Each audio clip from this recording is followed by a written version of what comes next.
이 말년의 모습, 그리고 기드온이 죽은 후에 이스라엘이 우상 숭배를 시작한 점, 그리고 아비멜렉과 이 세겜 사람들이 이 기드온의 70명의 아들들을 살해하고 왕이 된 일, 이 모든 것들에는 그 중심에 바알브릿이라는 것이 있음을 우리가 함께 살펴보겠습니다. 이 바알브릿을 우리말로 번역하면 언약의 주 바알이라는 뜻입니다. 바알은 풍요의 신입니다. 풍요의 신. 그러니까 부자 되게 해주는 신이에요. 쉽게 말하면.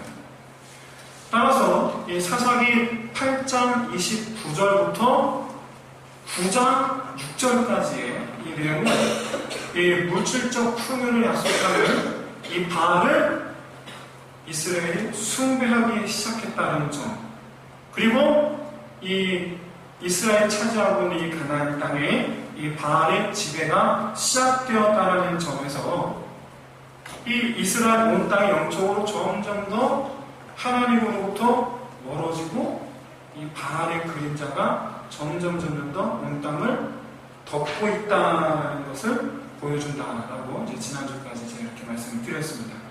그렇기 때문에 하나님께서 이스라엘을 포기하신다면 또 모를까? 하나님은 이스라엘을 포기하지 않으시기 때문에 반드시 이스라엘을 되찾기 위한 하나님의 섭리하심이 있을 것이라는 것에 대해서 우리는 충분히 예상할 수 있고, 그것을 우리는 오늘 본문에서 볼 수가 있어요. 바로 오늘 본문입니다. 이 우리가. 근데 여러분, 이 사사기 8장 29절에서 9장 6절까지의 이 바알이 점점 더 이스라엘을 지배하기 시작하는 이런 분위기, 이런 모습들은 사실 우리 그리스도인이라면 누구나 한 번 이상 경험해본 일이라는 거죠. 사실 우리는 지금도 이 바알브릿의 유혹에 있고요. 유혹을 받고 있고, 어떨 때는요, 우리가 믿음으로 바알브릿을 거부하기도 합니다만, 어떤 때는 오히려 바알브릿을 소망하죠. 나를 부자 되게 할 바알. 우리가 소망하기도 한단 말이죠. 어떨 때는요, 이 바알브릿의 이 품에서 벗어나고 싶어서 허우적거림에도 불구하고 못 벗어나는 그런 괴로운 인생을 살아갔던 그런 경험도 우리는 갖고 있습니다. 근데 만약에 이 바알브릿의 이 품에서 허우적거리는 우리들을 하나님께서 그냥 내버려 두신다면 우리 어떻게 될까요? 오늘 본문은 하나님께서 이스라엘을 되찾기 위해서 역사하시는 그런 모습이기도 하지만, 과연 하나님께서 이들을 내버려 두시면 어떻게 되었을까를 생각해 본다면, 아비멜렉에 대해서 요담이 말하기를 그는 가시나무다 그랬다는 말이죠. 이 얘기는 이스라엘은 가시나무, 즉 이 괴로움을 당한 인생을 계속 살게 되었을 것이다 라는 점은 분명하죠. 그럼 지난주에 금요일 뉴스에서 봤던 내용인데, 우리나라를 대표하는 불교 종단으로 조계종이 있습니다. 그런데 조계종 스님인데 외국인 스님이 계신데 이름이 현각 스님이라고 합니다. 유명한 분이에요. 이 현각 스님은요, 하버드대 출신입니다. 그런데 하버드대에 오셔서 강연을 했던 한 조계종의 큰 스님으로부터 감동을 받고 그 스님을 따라 한국 땅으로 와서 25년간 수행을 쌓은 그런 스님입니다. 그런데 그동안의 이 한국 생활을 마무리하고 다시는 한국에 오지 않겠다라고 그렇게 선언을 했어요. 지난 금요일날. 왜? 이유가 뭘까? 그래서 쭉 인터뷰한 내용을 봤는데 핵심은 이겁니다. 한국 불교에서 실망했다라는 거예요. 한국 불교에서 실망했다. 특별히 그 가운데 실망한 그런 것들 가운데, 열광한 것들 가운데 가장 대표적인 것이 바로 뭐냐면, 조계종은 불교를 기복 종교로 만들었다라는 것이었어요. 기복 종교로 만들었다. 즉, 돈 때문이라는 얘기입니다. 돈 때문에. 근데 여러분, 이게 과연 불교만의 문제일까요? 이게 불교만의 문제일까요? 불교와 기독교는 다릅니다. 한국 스님이 자기 입으로 고백했듯이 개인이 수행하는 것을 멀리하고 돈을 밝히게 되었다. 그렇게 말했거든요. 불교는 자기 수행하는 종교입니다. 우리하고는 달라요. 우리 기독교는 구원의 종교입니다. 불교와 기독교는 엄밀히 다릅니다. 그러나 불교라는 이 종교를 기복 종교로 만들었다는 점에 대해서 과연 우리 기독교는 자유로운가? 우리 한국 기독교는요, IMF가 1990년 IMF 이후로 2000년대 들어서면서부터 안팎에서, 우리 기독교를 둘러싼 안팎에서 이미 기복신앙, 다시 말해서 돈 때문에 하는 이 신앙생활에 대해서 이미 2000년 초반부터 경고해 왔었어요. 이러다 교회는 망한다. 한국 기독교 안에 이미 이 바알브릿의 그림자가 아주 짙게 들여왔다는 것. 재물을 소망하는 것, 부자를 소망하는 것. 이게 교회 안에 아주 깊게 들어왔다는 것. 그럼 만일 이 한국 땅의 이 모든 교회들이, 우리 교회를 포함해서 한국 땅에 있는 이 모든 교회들이 이 지난 10여 년간, 20년 가까이 이렇게 경고해온 이 목소리를 무시한다면 아마도 한국 교회와 그리고 성도들은 결국에는 자기 힘으로는 스스로 헤어나올 수 없는 깊은 늪에 빠지게 될 거란 말이죠. 그리고 이 상태를 하나님께서 그냥 그대로 내버려 두신다면 한국 교회와 성도는 말 그대로 계속해서 괴로움 속에 살아갈 수밖에 없게 된다는 것이죠. 그런데 그럼에도 불구하고 이 물질을 바라는 이 기복신앙의 이 문제가 오늘날 교회 안에서 완전히 해결되지 못하는 이유는 하나님의 도우심에 대한 오해 때문이 아닌가. 저 나름대로 그렇게 생각을 합니다. 저 나름대로. 하나님의 도우심 우리가 오해를 하고 있다는 거예요. 성도들 가운데는 심지어 부흥회나 기도원이나 이런 들 가운데서 목사님들께서도 이 하나님의 도우심을 내가 이 세상에서 잘 되는 것, 잘 풀리는 것, 다시 말해서 형통하게 되도록 하기 위해서 하나님께서 도와주시는 것이라고 그렇게 이해하는 분이 정말 결코 적지 않아요. 잘 풀리고 형통하게 되는 것. 그것이 하나님의 도우심이다. 그렇게 이해하고 있는 경우가 너무 많아요.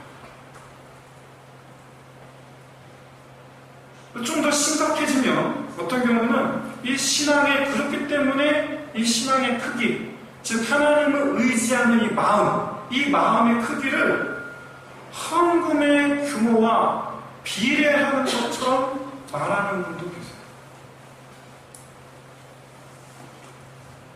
그런데 정작 문제는 그렇게 주장하는 사람들뿐만 아니라 그 말에 현혹되는 성도들이 한국 사회에 적지 않다는 겁니다.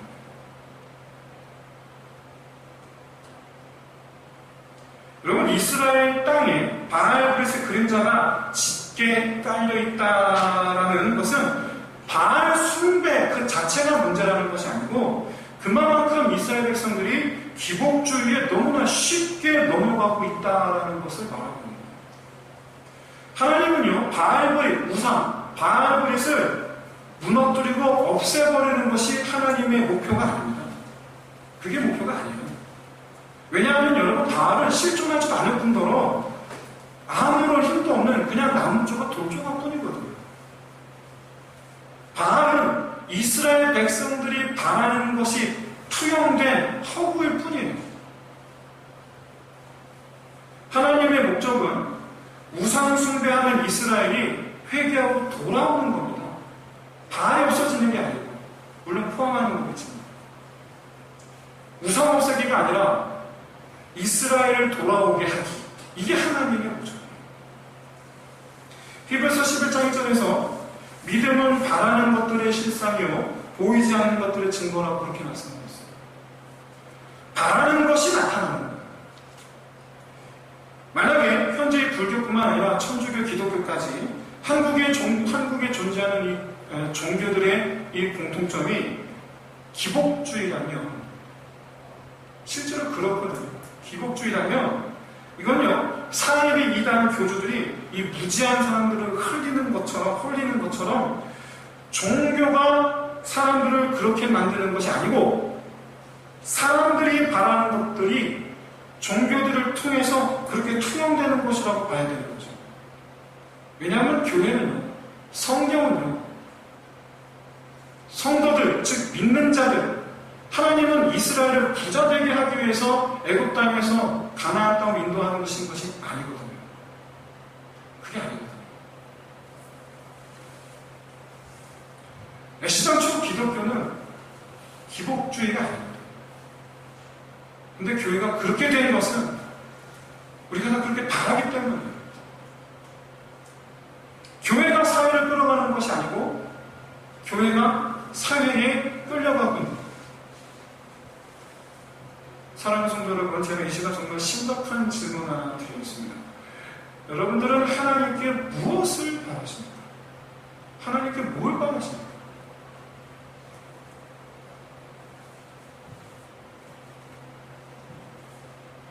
합격, 입사, 승진, 장사 잘 되는 것. 이때 어떤 분도 이렇게 말씀하시죠. 바라는 만큼 헌금을 하라. 먼저 하나님께 드리고 그 다음에 바랄 걸 바라라. 저는 이렇게 말씀하시는 분들 정말 많이 들었어요. 목사님들은 둘째 치고 성도들 가운데서 그렇게 말씀하는 분들 많이 들었어요. 여러분, 그런 헌금을 하지 마십시오. 그런 걸 하지 마세요. 사랑하는 성도 여러분, 하나님은 그런 하나님 아니세요. 주는 만큼 베푸시는 분이 아니세요. 하나님께서 우리를 도우시는 것은 우리 자녀라고가 아니라 우리를 사단 마귀에게 빼앗기지 않고 하나님 나라로 인도하시려고 우리를 도우시는 거예요. 왜냐하면 우리는 너무나 사단 마귀에게 잘 넘어가거든요. 너무 잘 넘어가거든요. 하나님은 전쟁에 능하신 하나님이십니다. 그런데 하나님께서 그렇게 전쟁을 하시는 이유는 우리를 보호하시거나 무엇으로부터? 사단 마귀로부터. 우리를 보호하시거나 또는 사단 마귀에 빼앗긴, 즉 잃어버린 우리를 되찾기 위해서예요. 그래서 전쟁을 하시는 거예요. 그래서 싸우시는 거예요. 하나님께서 우리와 한국 교회, 한국의 오늘 성도들을 바알 브릿의 품에서 다시 되찾으시는 역사가 나타나기를 주의 이름으로 축원드립니다. 이미 앞서 말씀드렸듯이 오늘 본문은 바로 하나님께서 바알 브릿에게 빼앗긴 이스라엘 백성들을 되찾아 오시기 위해서 행하시는 하나님의 섭리가 나타나고 있어요. 그러면 오늘 본문을 단지 한 가정을 몰살시키고 권력을 탐한 악한 사람들이 심판받는 권선징악의 그런 내용으로 보지 마시고 하나님의 눈으로 오늘 본문을 보실 수 있으시길 바랍니다. 아비멜렉과 세겜이 심판을 받는 것은 그들이 천행공노할 악행을 저질렀기 때문만은 아닙니다. 포함해서 그것만은 아니에요. 그것을 포함해서 그들 때문에 이스라엘이 바알 브릿의 품에서 허우적대고 있기 때문이에요. 보다 더 정확하게는 이스라엘을 다스리시는 이 하나님의 주권을 아비멜렉과 세겜이라는 이 악한 자들이 빼앗아갔기 때문에 이스라엘은 하나님을 다스리는 백성입니다. 그런데 자기들이 이스라엘을 다스리시기 위해서 70명을 죽이고 자기들 스스로 왕이 돼서 이스라엘을 3년간 다스립니다. 빼앗은 자들, 빼앗아간 자들. 이스라엘 주권은 하나님께 있다라는 것에 대해서 우리가 읽진 않았지만 기드온의 70명의 아들들 중 69명이 살해를 당했고 한 명이 살아남았는데 그게 막내 요담이죠. 이 생존자인 막내 아들 이 요담이 세겜 사람들에게 우화를 들려주는데 예언의 형식으로 이 말한 내용이 있는데 그건 이런 내용이 있습니다. 바로 오늘 본문 바로 앞에 있는 사사기 9장 8절에서 15절의 내용입니다. 우화예요. 나무들이 자기들의 왕을 세우려고 감람나무, 무화과나무, 포도나무에게 찾아가서 왕이 되어달라고 부탁을 하던데 이 나무들은요 한결같이 사람들과 하나님 앞에 우리는 우쭐대기 싫어하노라 라고 말하면서 거절을 합니다. 즉 이것은 겸손의 이들 감람나무, 무화과나무, 포도나무가 겸손해서가 아니고 하나님께서 하나님께서 나를 부르시고 하나님께서 내게 기름 부으시는 것은 몰라도 나무들이 즉 사람들이 내게 와서 기름 붓는 것 그것은 다른 사람들과 하나님 보시기에 합당하지 않다라는 거예요. 합당하지 않다. 그러나 가시나무는 이 나무들의 요청에 흔쾌히 수락합니다. 그러면서 이 가시나무는 이 기름잔을 들고 온 이 나무들 말고 다른 사람들과 하나님에는 안중에도 없으면서 하는 말이 내 그늘 안에 가라. 근데 여러분 가시나무는 나뭇잎이 뾰족하고 그늘이 없어요. 가시나무는 그늘이 없어요. 그런데 자기 그늘 안에 들어갑니다. 나뭇잎이 얇고 깁니다. 그 그늘 안에 들어가면 어떻게 되겠습니까? 가시나무 곁에 가까이 붙어야 되는데 가까이 붙으면 어떻게 됩니까? 찔리는 거예요. 가시나무한테 찔리는 거예요. 만약에 거절하면 어떻게 된다고 말하고 있습니까? 가시나무에게서 불이 나와서 너희를 살려버릴 것이다. 태워버릴 것이다. 그렇게 말한다는 거죠. 요컨대 지금 요담은 아비멜렉이 왕이 되는 것은 하나님의 주권을 침해하는 것이면서 동시에 아비멜렉은 불의하고 포악한 자이기 때문에 백성들이 세겜 사람들 너희들도 괴롭힘을 당할 것이다 라는 그런 내용입니다. 이 요담의 예언은 그대로 다 이루어집니다. 오늘 본문 사사기 9장 22절에 아비멜렉이 이스라엘 다스린 지 3년에 라는 이 말씀이 있는데 여기서 다스리다 라는 단어가 히브리어로 다투다 라는 뜻입니다. 다투다. 즉 아비멜렉이 자기 권력을 유지하기 위해서 3년 동안 백성들과 다퉜다는 얘기예요. 즉 탄압했다는 얘기예요. 다스리는 형식이 인자함으로 마치 다윗이 그랬던 것처럼 솔로몬이 그랬던 것처럼 그렇게 인자함으로가 아니고 억압했다는 얘기예요. 채찍질했다는 거예요. 그리고 그 대상은 세겜도 예외가 아니었어요. 왜냐하면 이 요담이 예언하는 대상이 세겜 사람들이거든요. 즉 세겜 사람들도 지난 3년 동안에 이 아비멜렉으로부터 형제 대접은커녕 동업자 대접도 못 받았고 오히려 이스라엘과 똑같은 대접을 즉 핍박을 받았다는 얘기예요. 그렇기 때문에 25절에서 세겜 사람들이 아비멜렉에게 반기를 듣는 거예요. 자기들이 왕상하고 3년 만에 자기들이 반역을 하는 거예요. 하나님은 아비멜렉과 세겜 그리고 이스라엘 온 땅에 나타나고 있는 모든 상황을 하나님은 다 보고 계셨어요. 그리고 적당한 때가 이르기를 기다리셨어요. 그래서 이제 하나님은 이스라엘을 되찾고 이스라엘을 다스리는 왕으로서 하나님의 것을 빼앗은 자들에게 그 누구도 사람은 할 수 없는 오직 하나님만이 하실 수 있는 일을 행하시는데 그게 바로 세겜 사람들과 아비멜렉에게 악신을 보내시는 거예요. 악신. 이후로 읽진 않았지만 계속 쭉 보시면 세겜 사람들은 이 순수 세겜혈통, 즉 순수 히위 족속입니다. 순수 히위 족속이 가알이라는 사람을 중심으로 아비멜렉에게 대항하지만 멸망합니다. 그 방식이 불에 태워지는 거예요. 그 방식이 불에 태워지는 거예요. 세겜 사람들 남녀 1,000명 정도가 망대에 숨었는데 그걸 불로 태워버렸어요. 태워버렸어요. 요담의 예언들이 되는 거예요. 그리고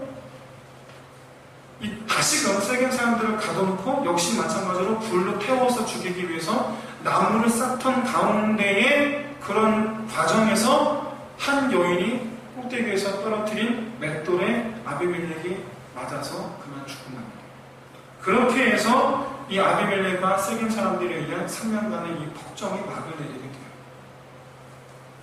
이 사사기 기자는 사사기 9장 56절, 57절을 통해서 이 모든 일이 하나님에게서 비롯된 것이라고 선언합니다.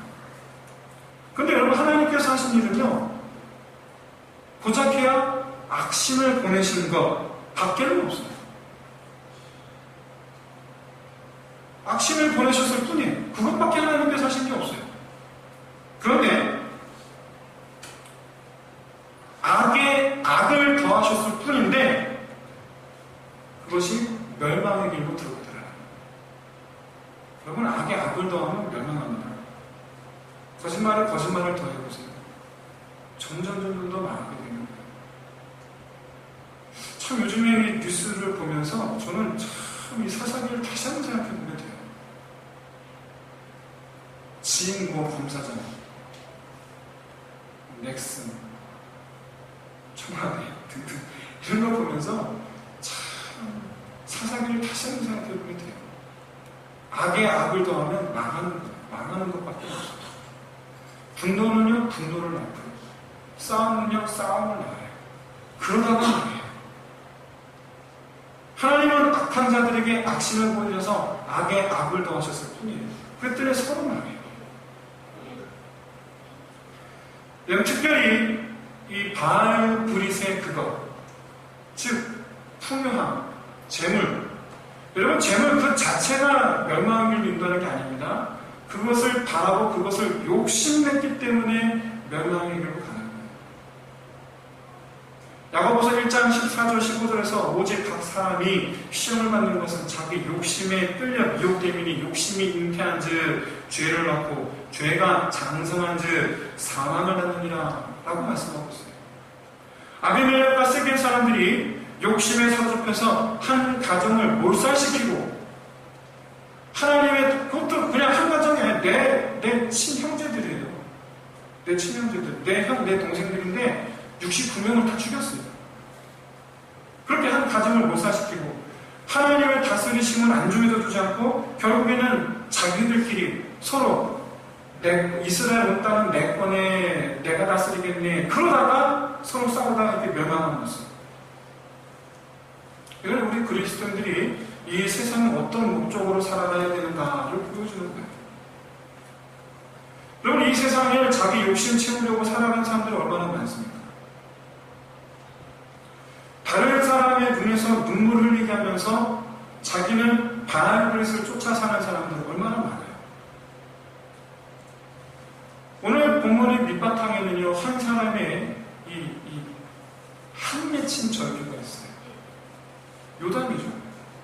자기 아버지가 돌아가시자마자 장례가 끝난 지 얼마나 됐다고 자기 형이, 물론 이복형이긴 하지만 형이 다른 형들과 막내니까 다 형들이겠네요. 자기 형 69명을 다 죽인 거예요. 이게 어떻게 가벼운 문제겠어요? 요담이 이 세겜성 앞에 있는 산에 올라가서 이 소리를 지르는, 그건 정말 이 절규예요, 절규. 여러분, 이 사사기의 특징은 이스라엘이 이방민족의 침략으로 괴롭힘을 당하게 되면 이스라엘 백성들이 하나님께 부르짖습니다. 그리고 하나님은 그것을 들으시고 사사를 세워주시고, 그러면 그 사사가 그 이방민족들을 물리쳐서 이기고 이스라엘을 구원하신다라는 구조로 가고 있어요. 이게 전형적인 사사기만의 구원 과정이에요. 그런데 이 아비멜렉에 관한 이야기, 이 아비멜렉에 관한 이 말씀 속에는요, 이스라엘 사람들이 아비멜렉으로부터 핍박을 받는 동안 하나님께 부르짖었다라는 내용이 없습니다. 좀 약간 달라요. 없어요. 이스라엘이 하나님께 부르짖지를 않아요. 다른 점이 있다면 이스라엘이 민족적으로 하나님께 부르짖는 것이 아니라 단 한 사람이 부르짖습니다. 요담이에요. 즉 오늘 보면은요, 왜냐하면 사사기의 다른 부분과는 좀 달리 이스라엘의 어떤 민족적인 탄원 없이 한 사람의 이 탄원에 의해서 하나님은 이스라엘이 가시나무를 뽑아버리시고, 아비멜렉이죠. 가시나무를 뽑아버리시고 다시 이스라엘의 평화를 가져다 주시는 거예요. 이게 다른 부분과 좀 달라요. 그런데 이것은 엄밀히 말하면 요담의 탄원 때문이 아니고 오히려 하나님은 요담을 통해서 세겜과 아비멜렉에게 선전포고 하시는 거예요. 사실 내가 그렇게 하겠다라는 거예요. 내가 그렇게 하겠다. 즉 이스라엘의 그 어떤 요청 없이 하나님께서 주권적으로 하나님께서 자기 스스로 결정하셔서 이스라엘을 구원하시는 거예요. 이게 사사기 다른 부분하고 좀 달라요. 그렇기 때문에 이 9장의 이 아비멜렉에 관한 이 이야기를 다 마무리하면서 이 마지막에 아비멜렉과 세겜이 멸망한 것은 하나님께서 하신 것이다 라고 그렇게 마지막으로 정리를 하는 거예요. 여러분 오늘 이 본문의 이 특징을 여러분 잘 깊이 한번 생각해 보시고 영적인 깨달음을 얻으시기를 진심으로 소원합니다. 하나님은요 정의로우시고 공의로우신 하나님이십니다. 그런데 이 하나님의 이 심판은 하나님이 정의와 공의를 세우시기 위해서 행사하시는 것이 아니고 하나님의 나라를 세우시기 위해서 심판하시는 거예요. 여러분 잘 이해를 하셔야 돼요. 제가 사실 오늘 본문을 설교 준비를 하면서 일주일 내내 고민했어요. 저 어제 새벽 3시에 일어났어요. 그리고 5시에 일어나서 다시 와서 여기서 또 4-5시간을 또 붙들고, 왜냐하면 제가 생각해 너무 어려워서 이게 어떻게 쉽게 많았었을까. 그래서 좀 걱정이 됩니다만은 잘 이해하셔야 됩니다. 하나님은 심판하시는 하나님이십니다. 정의로우시고 공의로우신 하나님이세요. 그리고 하나님은 심판주세요. 그런데 정의롭지 못해서 심판하시는 하나님은 아니에요. 공의롭지 못해서 심판하시는 하나님은 아니에요. 심판하시는 이유는 하나님의 나라를 세우시기 위해서예요. 여러분 만약에 하나님께서 정의 때문에 하나님께서 공의 때문에 심판하시고 작정하시면요 사실상 이 세상 사람들 저를 포함해서 우리 모두가 하나님의 심판 앞에 자유로울 수 있는 사람이 아무도 없어요. 아무도 없어요. 왜냐하면 나 스스로 저 스스로 우리 자신 스스로 나 자신 한번 가만히 생각해보세요. 나는 공의로운가? 나는 정의로운가? 그렇지 않거든요. 사람은요 불의한 존재입니다. 원래가 악한 존재예요. 원래가 죄인이에요. 그래서 멸망이 예정되어 있어요. 여러분 욕심 없는 사람 아무도 없습니다. 우리는 다 욕심이 있어서 때로는요 다른 사람들이 피해를 입든지 말든지 내 욕심들을 행할 때가 얼마나 많은지 몰라요. 우리가 그나마 크리스찬이니까 그래도 그나마 자제를 하는 것 뿐이지 그렇다고 해서 우리가 다른 사람들의 눈에 내가 피눈물 흘리게 하지는 않아요. 안 하지는 않아요. 바라기는 평생 우리가 하나님께 돌아가는 그날까지 그렇게 안 하는 저와 여러분 되시기를 진심으로 소원합니다. 그런데 우리 본래 그런 존재예요. 원래가 그래요. 이 아비멜렉과 세겜의 모습이 우리가 없겠습니까? 있어요. 정의롭지 못하고 오히려 우리는 불의하고 악하기 때문에 결국에 우리 멸망할 수밖에 없는데 근데 하나님은 그런 우리를 위해서 대신 죽어주시면서까지 우리를 살리시려고 하셨어요. 우리가 정의롭지 못하기 때문에 우리를 심판하신 게 아니고 우리가 정의롭지 못하기 때문에 하나님은 오히려 대신 죽어주셨어요. 믿으시기 바랍니다. 그렇게 하나님은 우리를 영원한 죽음에서 건져내 주셨어요. 왜입니까? 이유가 뭡니까? 그건 바로 하나님의 나라를 세우시기 위해서입니다. 이 부분은 잠시 후에 1시부터 시작된 이 성경 공부 시간에 다룰 겁니다. 궁금하신 분은 꼭 참석하십니다. 왜냐하면 이 성경은 하나님 나라부터 시작을 하거든요. 그래서 제일 처음부터 다루고 넘어가는 거예요. 제일 중요합니다. 성경은 하나님 나라로 시작해서 하나님 나라로 끝나요. 하나님의 나라를 세우시기 위해서 불의하기 때문에 죽어마땅한 우리를 대신해서 하나님은 죽어주셨어요. 그리고 우리는 그 하나님을 믿음으로 내가 이 영원한 이 죽음의 문턱에서 살아 돌아와서 이 영원한 생명으로 돌아왔음을 믿는 이 믿음으로 우리는 그 믿음으로 신앙생활하는 거고 우리는 그 믿음으로 교회 다니는 거예요. 여러분, 하나님께서 다스리시는 나라, 가나안 땅, 이 세상에서 우리는 이제는 바알그릇의 지배를 받으며 살아가는 것이 아니고 하나님의 지배를 받으며 살아가는 거예요. 그것을 다른 말로 성령 충만이라고 합니다. 성령을 따라 사는 사람. 그렇게 성령을 따라 사는 사람 되시기를 주의로 축원드립니다. 그런데 우리는 다시 바알그릇에게로 돌아가요. 늘 그 유혹 속에 있어요. 하나님은 그걸 못 참으시는 거예요. 그걸 못 참으세요. 하나님의 목적은 그렇게 정의롭지 못해서 죽을 수밖에 없는 우리를 다시 살리시고 하나님 인도하시는 거예요. 하나님 다스리심을 받게 하는 거예요.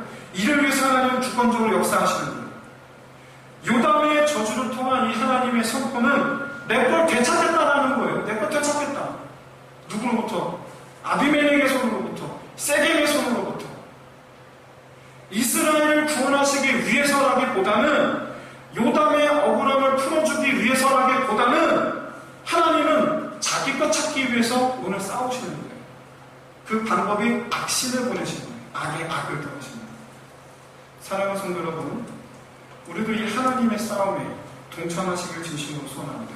이걸 위해서 먼저 내 안에 바알그릇을 쫓아내고 나 자신이 하나님을 다스리신 안에 거하면서 아울러서 그러한 나를 하나님의 다스리심 안에 있는 나를 벗어나게 만들려는 모든 것에 대해서 우리가 싸우고 심지어 내가 살아가는 삶의 모든 그 현장이 다 하나님의 것이 되도록 하기 위해서 싸우는 저와 여러분 되시길 진심으로 소원합니다. 그런데 오늘 본문에는요, 그런 사람이 하나도 없어요. 하나도 없어요. 하나님의 뜻대로 하나님의 편에 서서 하나님의 것을 빼앗는 자들과 더불어 맞서 싸우는 사람이 사사기 9장에는 단 한 명도 나타나지 않아요. 그냥 아비멜렉과 세겜이 그냥 자멸했을 뿐이에요. 아비멜렉으로부터 이스라엘 구원받는 과정에서 이스라엘 사람들 손 하나 까딱하지 않았어요. 하나님 보시기에 얼마나 답답한 일입니까? 중요한 것은 그래도 하나님은 하나님의 것을 되찾기 위해서 주권적으로 역사하신다는 거예요. 믿으십니까? 사랑하는 성도 여러분, 우리가 이미 하나님의 백성이기 때문에 더욱더 하나님은 우리 안에 있는 바알그릇을 못 참으신다는 것을 깨달으시기를 바랍니다. 그래서 오히려 더 하나님의 편에 서서 우리 안에 들어와 있는 바알그릇과 싸우시길 바랍니다. 내가 원하지 않아도 하나님께서 그렇게 하세요. 왜냐하면 하나님은 하나님의 것을 빼앗기는 걸 못 참으시거든요. 다만 그 과정에서 내가 경험하지 않아도 될 그런 괴로움을 당할 수도 있다는 것. 인생의 채찍줄로 하나님 우리를 다스리겠다 하셨고 기억하시기 바랍니다. 사사기 9장을 마치고요, 이어서 10장에는요 사사 돌라와 야일이 이어서 등장합니다. 그런데 이상한 것은요, 이 사사 돌라와 이 야일이 특별히 대적한 이방 민족이 없는데도 불구하고 그들이 사사가 되었다는 겁니다.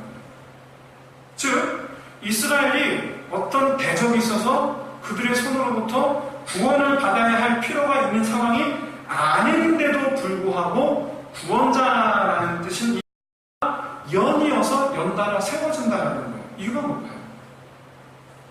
그 이유는요, 9장 속에 있는 이 이스라엘 분위기가 계속해서 이어지고 있다는 거예요. 비록 이 아비멜렉과 세겜은 멸망했습니다만은 이스라엘 사람들은 여전히 바알그릇에게 젖어 있어서 바알그릇의 통치 아래 있었기 때문에 헤어나오지 않아요. 나올 생각도 하지 않아요. 한마디로 얘기해서 아비멜렉과 세겜은 사라졌어도 바알그릇이 남아있었기 때문에 하나님 연속해서 사사들을 세우셔서 하나님의 통치를 강화하시고자 하셨던 거예요. 사사기에는요, 사사가 없는 때도 있어요. 평안할 때는 사사가 없어요. 특히 사사기 10장 1절에서 돌라가 이스라엘을 구원하였다라고 그렇게 말씀하고 있는데 어느 누구로부터 구원했다라고 밝히진 않아요. 그 이유가 바로 어떤 민족이 있어서 적대 민족이 있어서 그들로부터 구원하시기 위해서 돌라를 세우신 것이 아니고 영적인 구원, 바알그리스로부터의 구원이에요.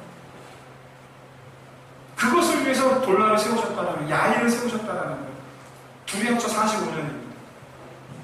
특히 돌라가 에브라임 산지 3일에 거주했다라는 표현이 있는데 이 거주하다라는 표현은 사사기 4장 5절에서 드보라가 종려나무 아래에 거주하였다라는 그 표현과 같은 표현입니다. 다시 말해서 이 돌라가 이스라엘 백성들을 하나님의 통치로 재판하고 가르치는 일을 했다라는 것을 의미합니다. 다시 말해서 돌라와 이 야일을 통해서 이 잃어버린 이스라엘 사람들 잃어버린 여호와 신앙을 다시 회복시키는데 하나님께서 힘쓰셨다라는 거예요. 사랑하는 성도 여러분, 바알그릇에게서 완전히 떠나시기를 진심으로 소원합니다. 이것이 하나님의 목적이에요. 그런데 이 바알그릇이 얼마나 끈질긴지 8장 말미에서 시작된 이 바알그릇의 영향력이 12장까지 계속됩니다. 여러분 사사기 10장 6절 한번 보십시오.